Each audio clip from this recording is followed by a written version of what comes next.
नमस्कार दोस्तों, कैसे आप सभी। आशा करता हूँ सब लोग अच्छे होंगे। दोस्तों, आज का वीडियो उन लोगों के लिए है जो अभी ग्रुप डी में कुछ पॉइंटों से या कुछ मार्क्स से फेल हो गए हैं और उनका फर्स्ट डीवी में नहीं हो पाया है।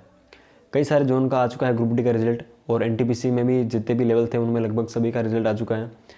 तो दोस्तों, जो लोग सेलेक्ट हो गए हैं उनको हमारी तरफ से बहुत बहुत शुभकामनाएं, और जो फेल हो गए हैं किसी कारणवश कुछ पॉइंटों से या 1 या 2 मार्क्स से, तो उनको मैं यही कहना चाहूँगा कि आप धैर्य बनाए रखिए और आप अपने नेक्स्ट एग्ज़ाम के लिए तैयारी कीजिए।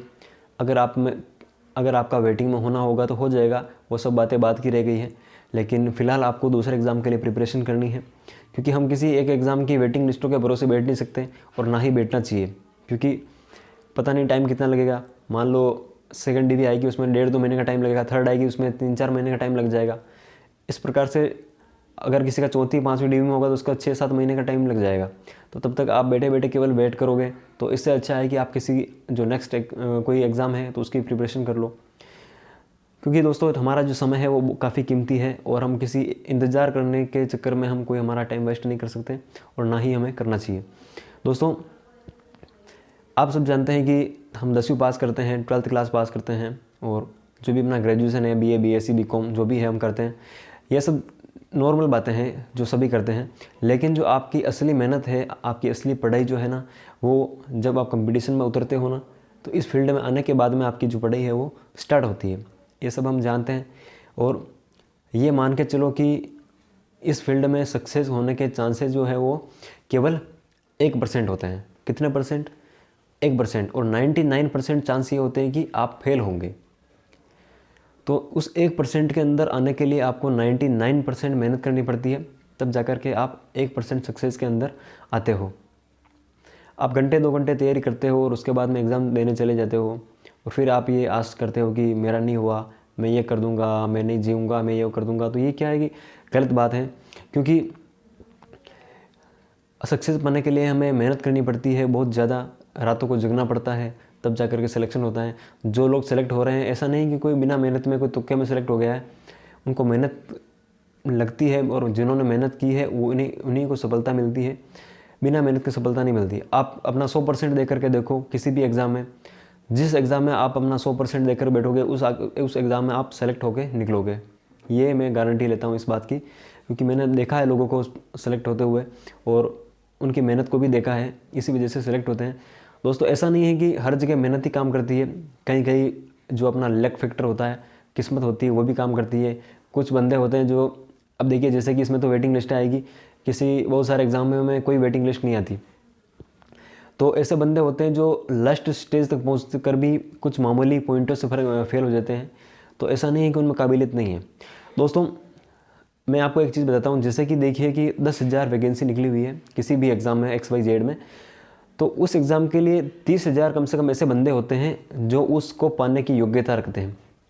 यानी कि 3 गुना ऐसे बंदे होते हैं जो वास्तव में योग्यता रखते हैं उस पोस्ट को पाने की। लेकिन सिलेक्शन किसका होता है? केवल 1% लोगों, केवल 1 गुना लोगों का सिलेक्शन होता है। 10,000 का सिलेक्शन हो रहा है 30,000 में से, तो क्या बाकी के जो 20,000 बच्चे हैं उनके पास योग्यता नहीं है, उनके पास काबिलियत नहीं है? उनके पास सब कुछ है, लेकिन उनके पास केवल उनकी किस्मत नहीं है, क्योंकि वो 1-1.5 नंबर 2 नंबर से फेल हुए हैं। लेकिन ऐसे बंदे, ऐसा थोड़ी है कि वो ज़िंदगी भर तक असफल होकर बैठे रहते हैं। उनका सिलेक्शन होता है, किसी न किसी एग्ज़ाम में उनका सिलेक्शन ज़रूर होता है।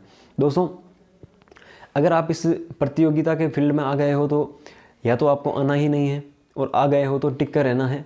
पीछे मुड़कर जाने का जो है वो इरादा आपको कभी नहीं रखना है, क्योंकि जो पीछे मुड़कर जाता है ना, वो हमेशा निराशा को झेलता है। अगर आप जैसे कि मान लीजिए 2 साल 3 साल आपने तैयारी की और आपने बीच में पढ़ाई छोड़ दी, कोई काम धंधा करने लग गए, तो ना तो आप ढंग से पढ़ाई कर पाओगे, ना ही कोई काम धंधा कर पाओगे। क्योंकि या तो अगर आपको काम धंधा करना है तो या तो फिर पढ़ाई कम करके ही काम धंधे पे लग जाओ, या तो ये ऐसा हो सकता है।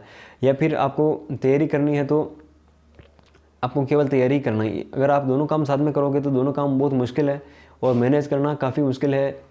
ऐसा नहीं है कि हम काम भी करते जाएं, पढ़ाई भी करते जाएं, तो दोनों चीज़ें जो है वो कभी पॉसिबल नहीं होती। क्योंकि आपको सोचिए, जो बंदे सेलेक्ट हो रहे हैं, जो 10-10 8-8 घंटे पढ़ाई कर रहे हैं, और आप 1 घंटा पढ़ाई करके एग्ज़ाम देने जा रहे हो, तो क्या आप 10 घंटे पढ़ने वाले की आप बराबरी कर सकते हो क्या? नहीं कर सकते, क्योंकि ये एक चीज़ पॉसिबल नहीं है। तो इसलिए मैं आपको यही कहना चाहूँगा, अगर आप सफलता के काफ़ी नज़दीक जा के फेल हो रहे हो तो आपको हिम्मत नहीं हारनी है और आपको अपना धैर्य बनाए रखना है, और आपका जो भी एग्ज़ाम आ रहा है, अगला एग्ज़ाम, उसके लिए तैयारी करनी है। आपका सिलेक्शन 100% होगा। ये बंदा आपके सामने खुद बैठा है। मैंने दोस्तों लगभग आज तक जो है वो कंपटीशन एग्ज़ाम लगभग दे चुका हूँ 30 से ज़्यादा। आप विश्वास नहीं करोगे, मेरे पास लिस्ट बनी हुई है मैं कौन कौन से एग्ज़ाम दे चुका हूँ, कौन कौन से एग्ज़ाम में कितनी कट ऑफ गई है और कौन कौन से एग्ज़ाम में मेरे कितने मार्क्स आए हैं। हालांकि मैं किसी एग्ज़ाम में 2 नंबर से फेल हुआ हूँ, किसी में 4 नंबर से फेल हुआ हूँ, किसी में आधे नंबर से फेल हुआ हूँ। ऐसे काफ़ी सारे एग्ज़ाम हैं, कई सारे एग्ज़ाम के प्री क्वालिफाई कर लिए, मेंस नहीं निकला। कई सारे एग्ज़ाम हैं जिनके जो एग्ज़ाम होते हैं उनके पास कर लिए, उनका PAT नहीं निकला। तो काफ़ी सारी असफलताएं मिली है। हमने भी बीच में जो है पढ़ाई छोड़ दी थी 2 साल तक और काम धंधा करने लग गए थे। अब भी कर रहे हैं, लेकिन जो है वो बहुत कम टाइम देते हैं काम को और पढ़ाई हमारी जारी है। दोस्तों, जो लोग ये सोचते हैं कि हमें हमसे पढ़ाई नहीं हो रही है, हम तो कोई काम धंधा देख लेंगे, तो भैया काम धंधा जो है ना, आपको लग रहा है हम कर लेंगे, लेकिन जब करने जाओगे तब आपको पता चलेगा कि हाँ, हम पढ़ रहे थे यार, वही ठीक है। क्योंकि जितना हम आसान सोचते हैं ना चीज़ें, उतनी आसान रियल में होती नहीं है। पढ़ लिख लोगे आराम से, एक बार अगर नौकरी लग जाओगे तो लाइफ टाइम का आपके पास अर्निंग का सोर्स हो जाएगा और आपको ज़िंदगी में धक्के नहीं खाने पड़ेंगे। तो दोस्तों, यही है आज के वीडियो में, और हम मिलेंगे अगले वीडियो में। तब तक के लिए आप सभी का धन्यवाद, और वीडियो पसंद आए तो वीडियो को लाइक करें और चैनल को सब्सक्राइब जरूर करें। तो थैंक यू दोस्तों, मिलते हैं अगले वीडियो में।